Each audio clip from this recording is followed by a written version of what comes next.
기도하겠습니다. 오늘 우리들에게 주신 하나님의 말씀은 사도행전 7장 59절로 8장 1절 상반절까지 제가 봉독하겠습니다. 그들이 돌로 스데반을 치니 스데반이 부르짖어 이르되 주 예수여 내 영혼을 받으시옵소서 하고 무릎을 꿇고 크게 불러 이르되 주여 이 죄를 그들에게 돌리지 마옵소서 이 말을 하고자 하니라. 사울은 그가 죽임당함을 마땅히 여기더라. 아멘. 오늘 말씀을 의지해서 오만과 편견의 삶이라는 제목으로 말씀을 드립니다. 한평생을 함께한 할머니가 어느 날 할아버지한테 이렇게 고백합니다. 당신은 나에게 로또 같은 사람이야. 좋은 얘기일까요? 좋은 얘기죠. 근데 그 다음 말을 우리가 들어야 돼요. 안 맞아도 너무 안 맞아.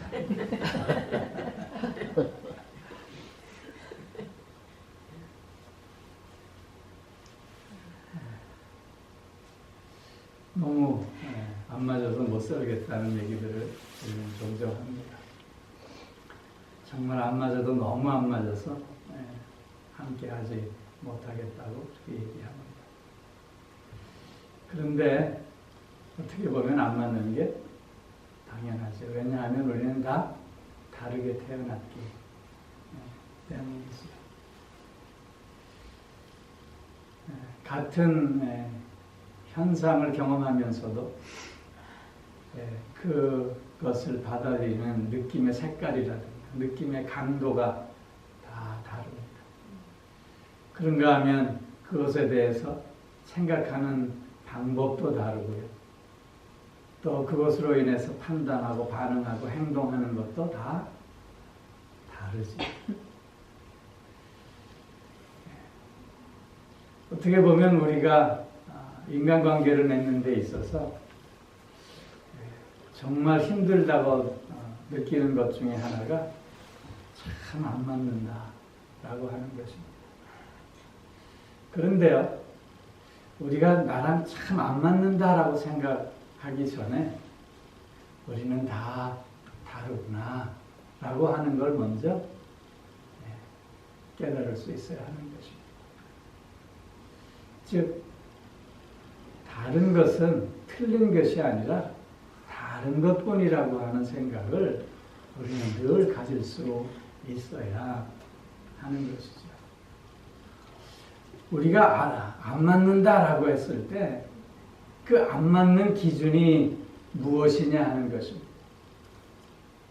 우리가 상식에 너무 안 맞는다 그런 뜻으로 얘기하지 않잖아요. 무슨 사회적 규범이나 도덕에 맞지 않는다 우리가 그렇게는 얘기하지 않아요. 안 맞는다라고 할 때 그 기준은 나에게 있습니다. 나랑 맞지 않는다. 나랑 맞지 않는다. 근데 내가 기준이 돼서 이렇게 저렇게 안 맞는다고 불평하고 불만하고 판단하는 것이 과연 합리적이고 정당한가 하는 것입니다. 정말 내가 그런 기준이 될 수 있는 것인가 라고 우리는 한번 되물을 수 있어야 하겠다는 것이죠.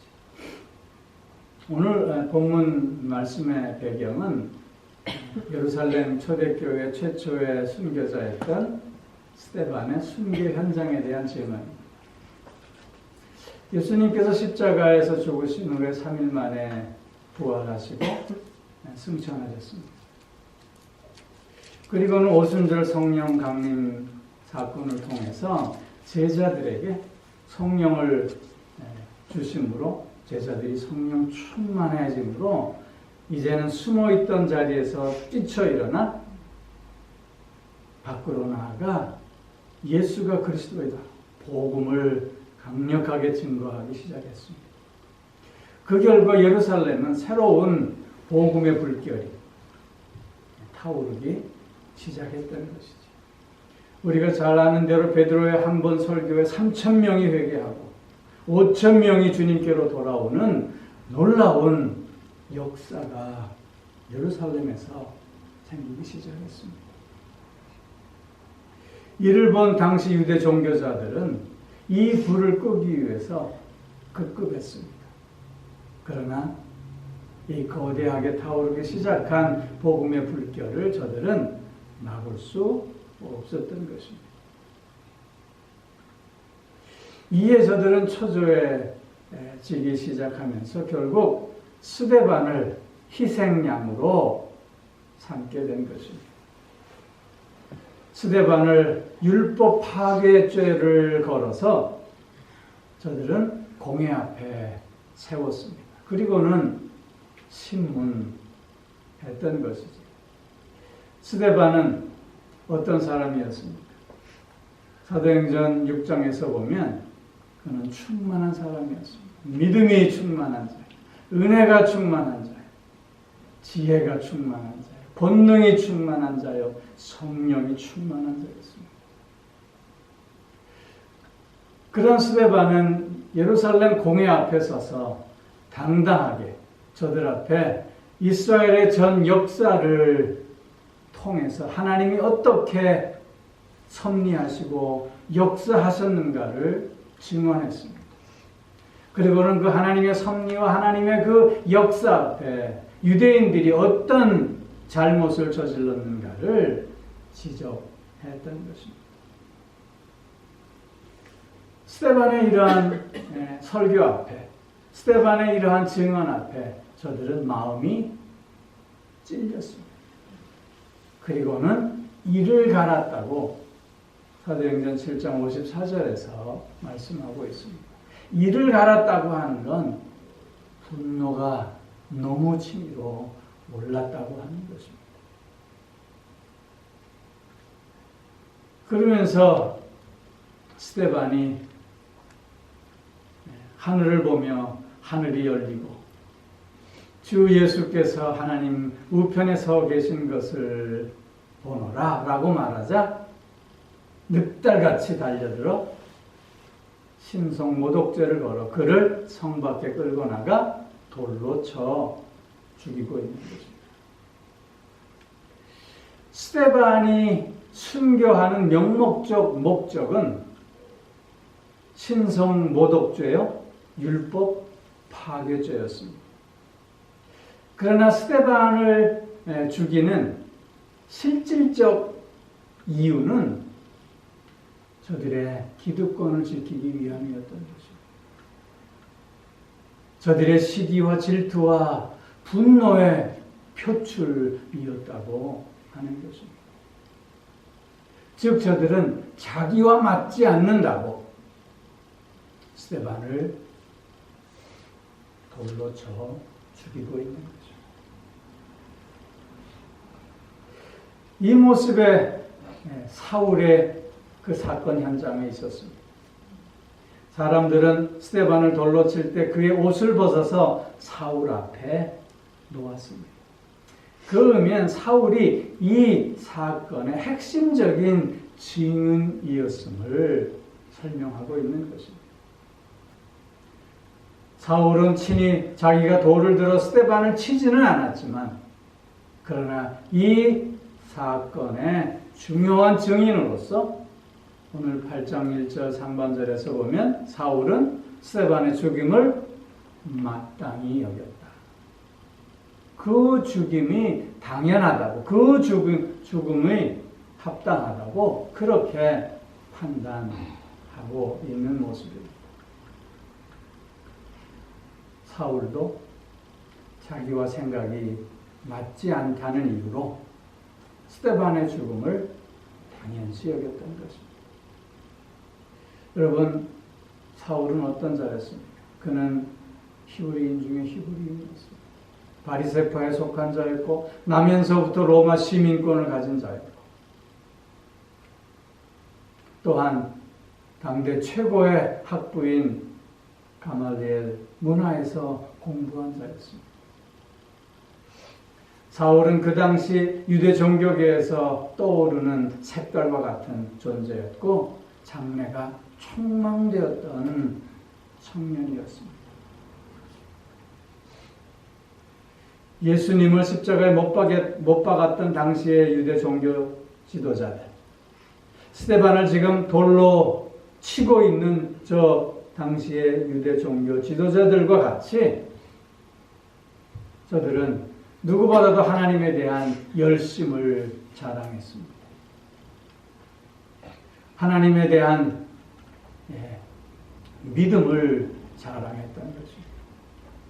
그 누구도 나처럼 하나님께 열심인 자가 없다고, 그 누구도 나처럼 율법에 정통한 자가 없다고 하는 생각 속에서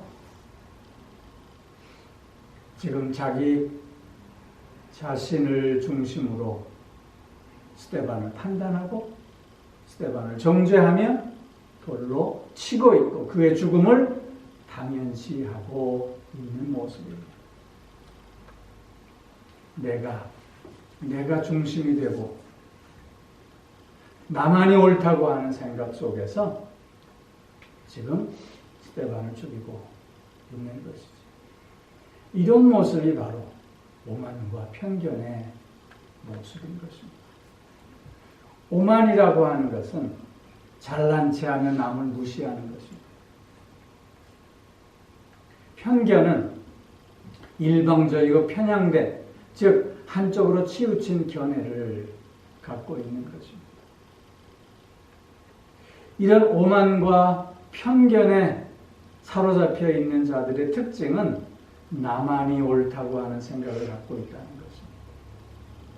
아니, 나만이 옳아야 한다는 생각을 갖고 있는 것입니다.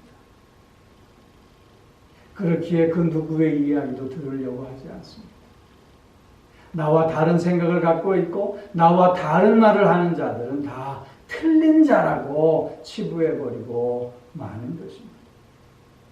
오히려 그들은 나에 대해서 도전하는 자, 나의 권위와 나의 기득권을 침범하는 자라고 여겨버리고 마는 것입니다. 철저하게 나 중심적인 생각 속에 사로잡혀 있는 모습인 것이죠. 뿐만 아니라 오만과 편견에 사로잡혀 있는 자들은 그릇된 판단으로 말미암아 모든 관계들을 파괴해버리고 마는 것입니다.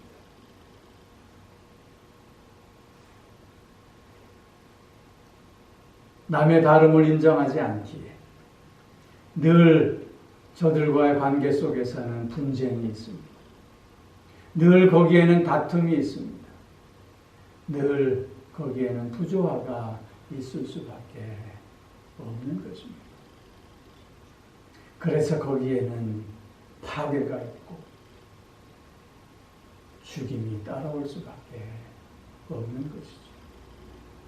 이런 관계의 파괴는 점점 더 그 삶을 황폐하게 만들 뿐이라고 하는 것이죠.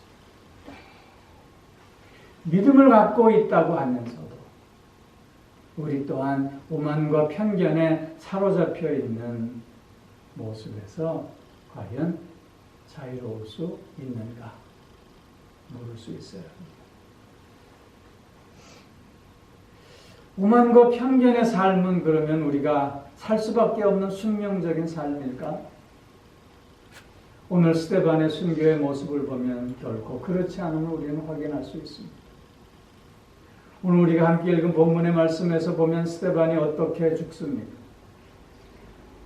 예수님이 십자가에 달려 죽으신 모습을 그대로 닮아가고 있음을 봅니다. 예수님, 내 영혼을 받아주옵소서. 그리고 저들의 죄를 용서하여 주시옵소서. 스데반의 이런 죽음의 모습을 통해서 보면 스데반에게는 오만함과 편견이 사라져 있음을 보게 됩니다. 오히려 스데반의 이런 죽음의 모습에서 보면 그는 겸손하고 그는 자신을 희생하며 오히려 거기에 용서와 화해의 모습을 담고 있음을 보게 되는 것입니다. 스데반이 어떻게 이런 오만과 편견의 삶에서 벗어나 오히려 겸손과 진리, 복음의 삶을 살 수 있게 되었던 것일까요? 그것은 나 중심적에서 벗어나 주님 중심적인 삶을 살고 있었기 때문입니다. 내가 기준이 될 수 없음을 그는 깨달았기 때문입니다. 오직 주님만이 기준이 되는 삶을 살고 있었기에 그는 죽어가면서도 오만과 편견에서 벗어나 겸손과 진리의 삶을 우리에게 보여주고 있는 것입니다. 사도 바울도 마찬가지 아닙니까? 오늘 본문에서는 스데반의 죽음을 마땅히 여기고 있었지만 그러나 바울은 빛으로 오신 예수 그리스도를 만난 후에 극적으로 변화되었습니다. 그는 자기만이 최고라고 하는 오만과 편견에 사로잡혀 있었던 자였지만 주님을 만난 후에 그는 자신의 모든 것을 분토처럼 여겼습니다. 자신을 스스로 하나님의 종이라 고백하면서 나는 작은 자 중에 작은 자요. 나는 또한 죄인 중에 괴수일 뿐이다. 나의 오늘의 나됨은 그래서 전적인 하나님의 은혜라고 고백하면서 나를 온전히 다 내려놓고 오직 주님만을 의지하며 주님 중심적인 삶을 살아왔음을 우리에게 보여주고 있는 것입니다.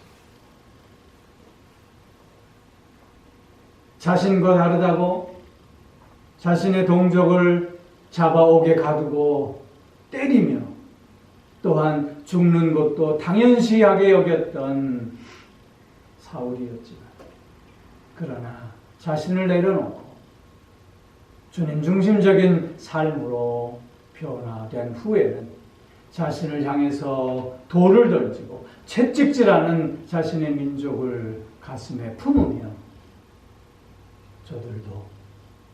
저들도 그리스도의 그 용서의 은혜, 그 구원의 감격을 맛볼 수 있게 해달라고 마지막 순간까지 저들을 품고 가는 모습을 우리는 확인할 수 있게 되는 것입니다.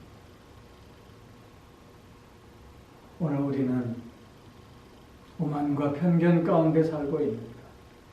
나 중심적인 삶을 살고 있는가? 아니면 겸손과 진리의 삶으로 주님 중심적인 삶을 살고 있는가를 다시 한번 스스로 묻고 확인할 수 있어야 할 것입니다.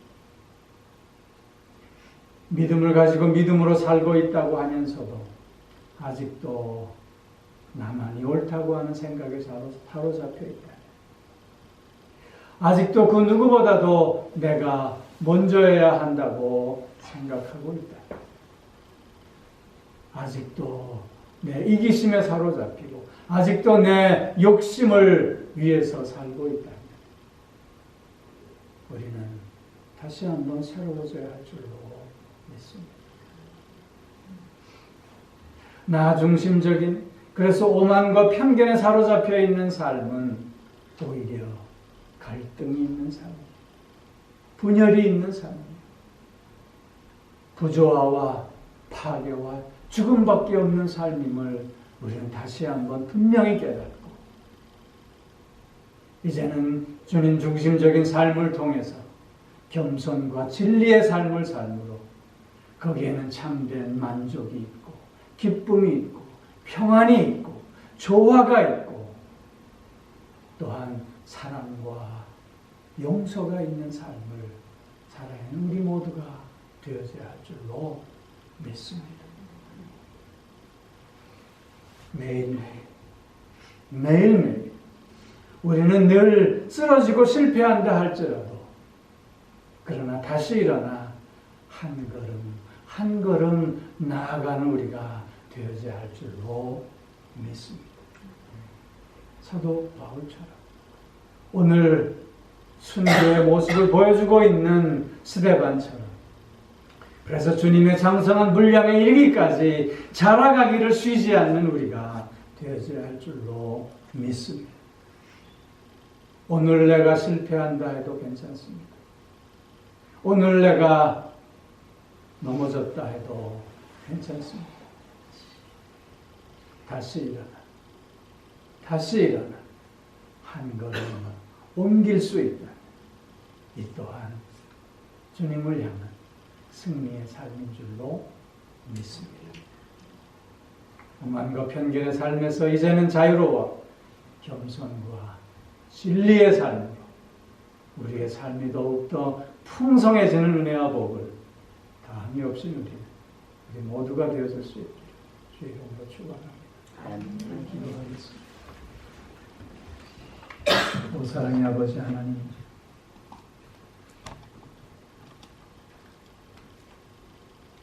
오만과 편견의 삶에 나 중심적으로 모든 것을 바라보고 이해하고 행동했던 우리의 모습을 이 시간 다 주님 앞에 내려놓고 이제는 겸손과 진리의 삶으로 주님 중심적인 삶을 통해 평안을 맛보고 기쁨을 누리며 용서와 화해와 또한 사랑이 넘치는 삶, 그래서 날마다 풍성해지는 삶을 살아가는 우리 모두가 꼭 되어질 수 있게 하여 주시옵소서.